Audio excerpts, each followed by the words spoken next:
Hey, St. John, this is Pastor Adam, and we are here for our final episode of this virtual book group as we work through Henri Nouwen's The Return of the Prodigal Son. And with me still is Kris Camealy. Kris, how you doing? I'm good. How about you? I'm doing fine. We've been starting with fun facts each episode, and the fun fact for this one is we record all these episodes in one day Yes. and did our best not to reveal timestamps or it's snowing right now on whatever day we're recording. I'm tired, and you are too. We are getting tired. That's true. Yeah, and so if you thought the episodes got better as they went, it's because we got more used to recording together. If you thought they got worse, that's my fault. So that's where we're at now. We have the final pages of Nouwen's book, the conclusion and the epilogue.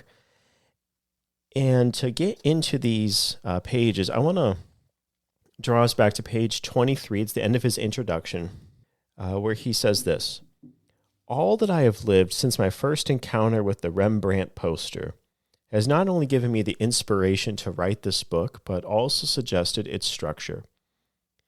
I will first reflect upon the younger son, then upon the elder son, and ultimately upon the father." All right, we've done all that, right, Kris? Yep. "For indeed I am the younger son, I am the elder son, and I am on my way to becoming the father. And for you, who will make this spiritual journey with me, I hope and pray that you too will discover within yourselves not only the lost children of God, but also the compassionate mother and father that is gone." All right, with that in mind, I like that idea that I am on my way to becoming the father. And that's what we're heading into with this conclusion chapter, becoming the father. We were talking a little bit before the recording of kind of some hesitancy. Is that fair to say you had with these chapters? Why don't you share a little bit about that? I think it's the language of becoming the father. I think I want to reword it and say becoming like the father. I think I struggled a little bit with the concept of what exactly is Nouwen talking about, and what does he mean by becoming the father. I think as I read the chapter again, I understand more about what he's saying. But I think I do come to this chapter feeling a little bit of angst about his choice of language here. So I'm just being honest. I love Nouwen. I'm a huge Nouwen fan. But there are moments where I bump into some things that he writes and I think, well, I don't know. I don't know if I like that. But I think that's okay to come to a book that way. So Yeah, and that's totally one of the things we try to get into here is we could just say, yeah, we can't go with him here, or I'm not sure, and maybe he seems a little outside of things. Here's what I think he's doing.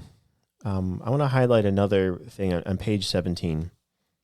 In the beginning here, he says, "At that time, I did not foresee what it would take to come a few steps closer to that place. I am grateful for not having known in advance what God was planning for me, but I am grateful as well for the new place that has been opened in me through all the inner pain. I have a new vocation now. It is the vocation to speak and write from that place back into the many places of my own and other people's restless lives. I have to kneel before the Father, put my ear against his chest, and listen without interruption to the heartbeat of my God." I think we each highlighted these quotes as important ones for us. And yeah. what I like here is that Nouwen is reminding us that he is seeing place for vocation, even from his pain, even from his woundedness. And just as he is seeing Jesus in all of the characters, which I think is something we never do or don't really see happening, Nouwen's also seeing identity, not only that we are the prodigal and we're the elder son, and I don't want to complain about that. And there is a role for us to play as father amongst one another. And to me, I think that's what he's doing, is just reminding us that we are spiritual fathers and mothers to one another. Luther talks this way, like a large catechism in the Fourth Commandment, about spiritual mothers and fathers in the faith. It's sometimes we speak about this as Christians, that now that I'm saved, now that I am baptized or justified, there's a new obedience that comes about. Right. That just springs forth from having been made like Christ. I think that's what he's getting into. I agree. I mean, I think, as I read it again and look at the language he's using further into the chapter on this conclusion of called Becoming the Father, you see what he's talking about. It's this transformation that comes through surrender, through obedience, through recognizing your identity, your spiritual identity, and things like that. So it makes sense. I think that my hesitation with it is around this idea of recognizing that, I'm not God. I'm never going to be God. And God's not asking me to be God. He's asking me to be, made in the image of his son and to be transformed by my obedience and by that surrender to the Holy Spirit. And so I think that that's where I just had that initial kind of like, oh, what does that mean? I want to jump to another place in Luke's gospel that gets to this too. I think of the parable of the Good Samaritan. Mm-hmm. And one of the great challenges of preaching and hearing that parable is to find Jesus. Mm-hmm. So often the parable is just framed in terms of, hey, go and do likewise. Right. Go and take care of the poor, serve your neighbor, this sort of thing, rather than to see Jesus as the Samaritan who is saving this man from dying. Mm-hmm. Now, why is it challenging to see, Jesus in the parable and not just throw ourselves into it? It's because it actually ends with Jesus saying, go and do likewise. Right. And so there's some scriptural precedent there. Now, this parable just sort of ends in the darkness with the elder son, Jesus talking to the Pharisees who are outside the Father's home. Is there a sort of lingering idea of, if only you would come in, you can come and do likewise as well? Right. And I think that's the point, is this is not a move towards a works righteousness thing. We push against that with either Samaritan or the two sons parables. We look for Christ and how God has saved us through his son. But now that we are saved, we're to go about and do what sons and daughters of God do. And that even includes being spiritual fathers and mothers to one. And so it's just this kind of right ordering of things. I think a point that gets to this is the bottom of 122. Nouwen says, isn't there a subtle pressure in both the church and society to remain a dependent child? Hasn't the church in the past stressed obedience in a fashion that made it hard to claim spiritual fatherhood? And hasn't our consumer society encouraged us to indulge in childish self-gratification? Who has truly challenged us to liberate ourselves from immature dependencies and to accept the burden of responsible adults? And aren't we ourselves constantly trying to escape the fearful task of fatherhood? Rembrandt certainly did. Only after much pain and suffering, when he approached death, was he able to understand and paint true spiritual paternity. Perhaps the most radical statement Jesus ever made is, be compassionate as your Father is compassionate. God's compassion is described by Jesus not simply to show me how willing God is to feel for me or to forgive me my sins and offer me new life and happiness, but to invite me to become like God and to show the same compassion to others as he is showing to me. If the only meaning of the story were that people sin but God forgives, I could easily begin to think of my sins as a fine occasion for God to show me his forgiveness. But there would be no real challenge in such an interpretation. I would resign myself to my weaknesses and keep hoping that eventually God would close his eyes to them and let me come home, whatever I did. Such sentimental romanticism is not the message of the Gospels. I think of the author of Hebrews, but solid food is the mature, or let us kind of move on from these elementary things. There is that sort of sense in the New Testament as well. And at the same time, we're still prodigal. Right. We're still elder son. And to never lose that ongoing need for the mercy and compassion of God. But we really do mean you can go in peace.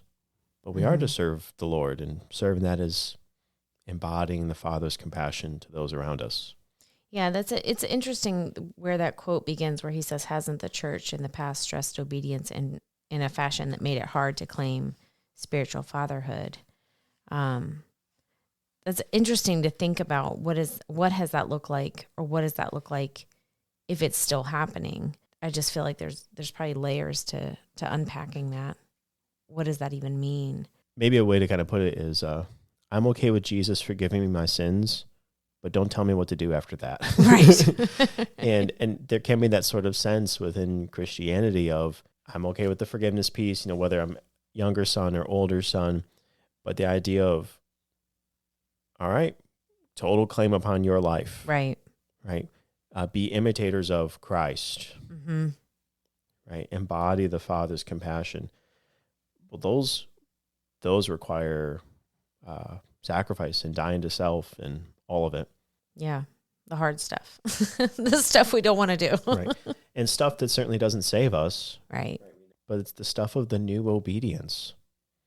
It's the stuff of, all right, you're a Christian, act like it. Well, later on 123, he says, "Being in the Father's house requires that I make the Father's life my own and become transformed in his image." And I think that was the piece that helped make sense of this chapter for me. It's just recognizing that the transformation is what he's talking about, this being transformed in God's image, which, of course, Jesus talks about that, throughout the New Testament. We see that language. I think also bottom of 126, you get a nice discussion here of what Jesus is doing, that, yes, Jesus saves us, but he is also example. Jesus shows us what true sonship is. He is the younger son without being rebellious. He is the elder son without being resentful. In everything he is obedient to the Father, but never his slave. He hears everything the Father says, but this does not make him his servant. He does everything the Father sends him to do, but remains completely free. He gives everything, and he receives everything. He declares openly, "In all truth, I tell you, by himself the Son can do nothing. He can only do what he sees the Father doing, and whatever the Father does, the Son does too. For the Father loves the Son, and shows him everything he himself does, and he will show him even greater things than these works that will astonish you. Thus, as the Father raises the dead and gives them life, so the Son gives life to anyone he chooses. For the Father judges no one. He has entrusted all judgment to the Son, so that all may honor the Son as they honor the Father. This is divine sonship, and it is to this sonship that I'm called. The mystery of redemption is that God's Son became flesh, so that all the lost children of God could become sons and daughters, as Jesus is Son. In this perspective, the story of the prodigal son takes on a whole new dimension. Jesus, the beloved of the Father, leaves his Father's home to take on the sins of God's wayward children and bring them home. But while leaving, he stays close to the Father, and through total obedience offers healing to his resentful brothers and sisters. Thus, for my sake, Jesus becomes the younger son as well as the elder son, in order to show me how to become the Father. Through him, I can become a true son again, and as a true son, I can finally grow to become compassionate, as our Heavenly Father is. As the years of my life pass, I discover how arduous and challenging, but also how fulfilling it is to grow into this spiritual fatherhood. I think that section where he's talking about Jesus, the beloved of the Father, leaves his Father's home to take on the sins of the world, the sins of God's wayward children, and then in leaving, he stays close to the Father. That whole section there that just puts Jesus in the different roles in the parable and then brings it back around to the Father. I appreciate that. I think I like at the bottom of page 127, it stuck out to me where he was talking about spiritual fatherhood has nothing to do with power or control. It's the fatherhood of compassion. And I think making that distinction about what spiritual fatherhood is, as he's talking about inviting us to consider movement towards becoming the father. I appreciate his sort of defining what is this. This isn't a power move. This is about compassion and thinking about how we view God personally and what we know of God in Scripture, to be reminded of the fact that God is not, it's not a game of power. It's not about that. What we see over and over again is God's deep, relentless compassion for his people, and that is the fatherhood that we're supposed to be moving towards, is this compassion for each other and for God's people. Yeah, again, so Psalm 127 you were citing, I get one of those honest Nouwen paragraphs. He says, against my own best intentions, I find myself continually striving to acquire power. When I give advice, I want to know whether it is being followed. When I offer help, I want to be thanked. When I give money, I want it to be used my way. When I do something good, I want to be remembered. I might not get a statue or even a memorial plaque, but I am constantly concerned that I not be forgotten, that somehow I will live on in the thoughts and deeds of others. But the father of the prodigal son is not concerned about himself. His long-suffering life has emptied him of his desires to keep in control of things. His children are his only concern. To them, he wants to give himself completely, and for them, he wants to pour out all of himself. Now, in the next section, he talks a little bit more what this compassionate fatherhood looks like, and he uses the words of grief, forgiveness, and generosity. Grief, the idea of asks me to allow the sins of the world, my own included, to pierce my heart and make me shed tears, many tears for them. There's no compassion without many tears. He wraps up this grief in prayer. He says in the middle of 129, I am beginning to see that much of praying is grieving. This grief is so deep, not just because the human sin is so great, but also and more so because the divine love is so boundless. Now, this is the ongoing prayer of Lord have mercy. Forgiveness, Nouwen says, rightly, forgiveness from the heart is very, very difficult. Yeah. Nouwen says, I have often said I forgive you, but even as I said these words, my heart remained angry or resentful. I still want to hear the story that tells me that I was right after all. I still wanted to hear apologies and excuses. I still wanted the satisfaction of receiving some praise in return, if only the praise for being so forgiving. But God's forgiveness is unconditional. And then finally, for generosity, he connects some of the etymology of it back to the language of kin, and the idea of family, and we might even expand this towards like hospitality and so on. Grief, forgiveness, and generosity are the three ways by which the image of the Father can grow in me. There are three aspects of the Father's call to be home. And, this idea of being home to the wayward and the stranger. And so, again, this all stems from new obedience. This all stems from being made God's child. And it doesn't mean we treat that as signposts in the past, though. Right. But we really do mean both go in peace at the end of the worship service. And we do also mean the serve the Lord part too. Right. And that's what we're getting at. I'm cool, Jesus, forgiving my sins. And I should be cool with him telling me what I need to do. Mm-hmm. And to find delight in that. Yeah, I was going to say that's the other piece, is that to not only be okay with God telling us what to do, but to go forth and do it in the house of joy, to go to that place where we feel like this is a good thing, and to not be measuring, whether or not this is worth my time or worth my effort or energy or whatever, but to just go and do what God is inviting us to do, regardless of the accolades, as Nouwen was talking about. Let's go ahead and move into the epilogue. And so, again, this whole book is really dealing with when Nouwen saw a painting or a poster of a painting, then went to saw the real painting, and has been reflecting on the parable of the prodigal son. And so he's closing this out. Kris, what's something you want to take us into in this epilogue? I think on page 136, we talked about before Nouwen's work at large. And he brings this up again here where he says, Life in community does not keep the darkness away. To the contrary, it seems that the light that attracted me to L'Arche also made me conscious of the darkness in myself. Jealousy, anger, and the feeling of being rejected or neglected, and the sense of not truly belonging. All of these emerged in the context of community striving for a life of forgiveness, reconciliation, and healing. Community life has made me open up to the real spiritual combat, the struggle to keep moving toward the light precisely when the darkness is so real. As long as I lived by myself, it seemed rather easy to keep the elder son hidden from view. But the sharing of life with people who are not hiding their feelings soon confronted me with the elder son within. There is little romanticism to community life. There is the constant need to keep stepping out of the engulfing darkness onto the platform of the Father's embrace. I just really appreciated his reminder that community is hard.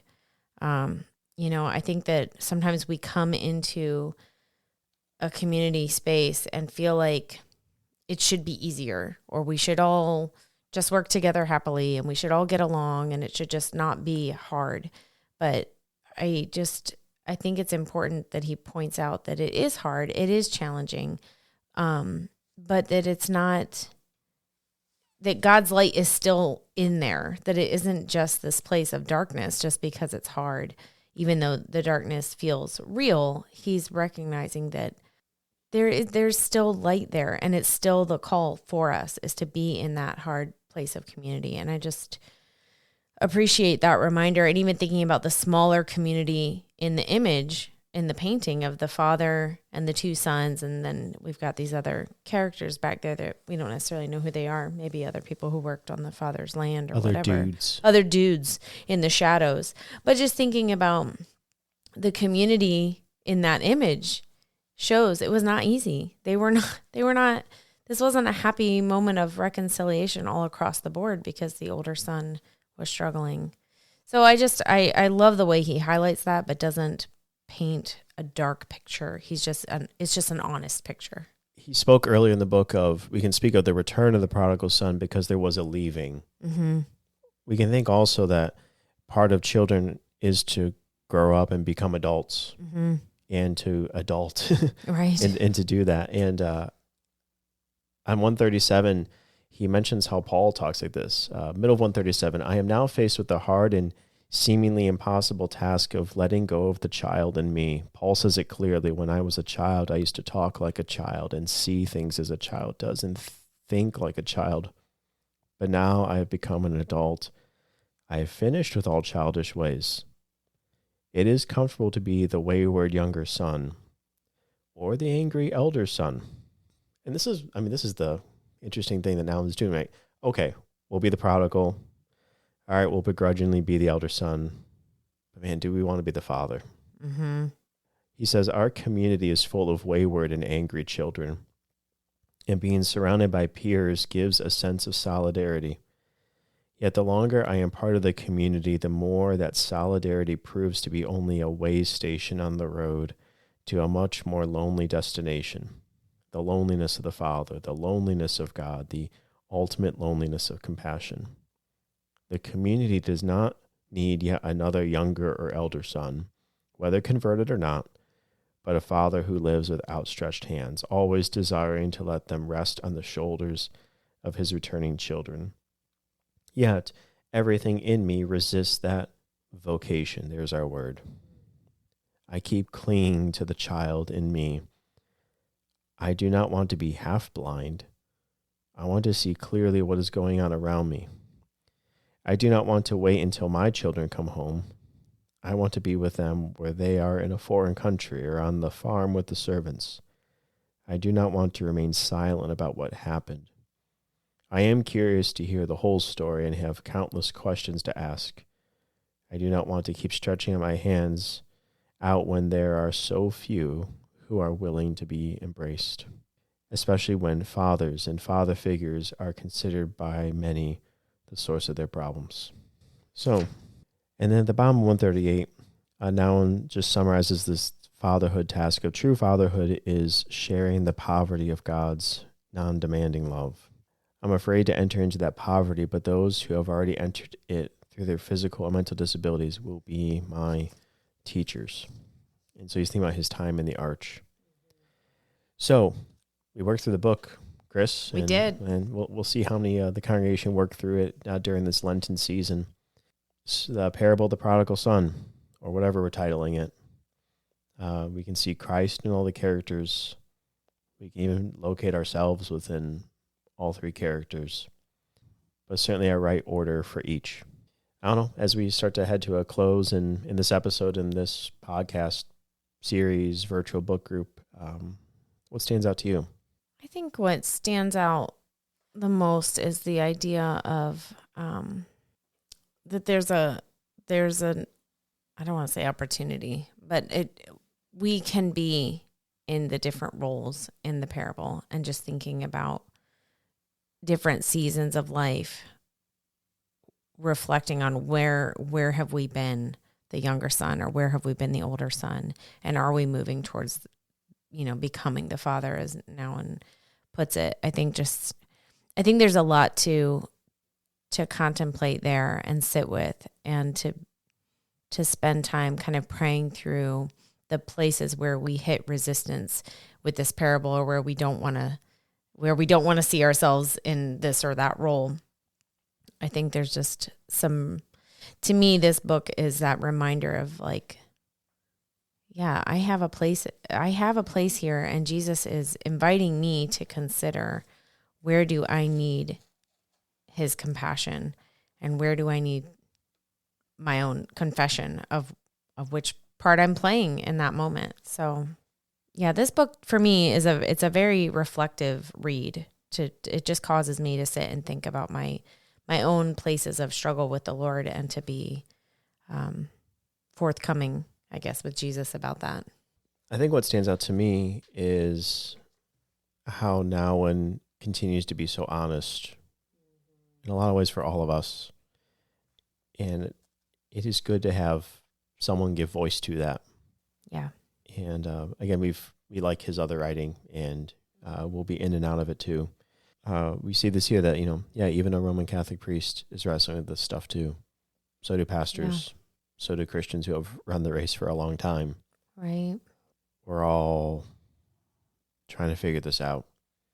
And kinship, I think, is a good word here. And I guess into the generosity here of Nouwen to us, to show the Father's compassion. Mm-hmm.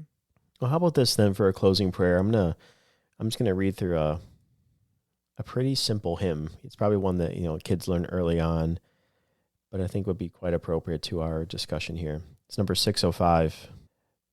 Father welcomes all his children to his family through his Son. Father giving his salvation, life forever has been won.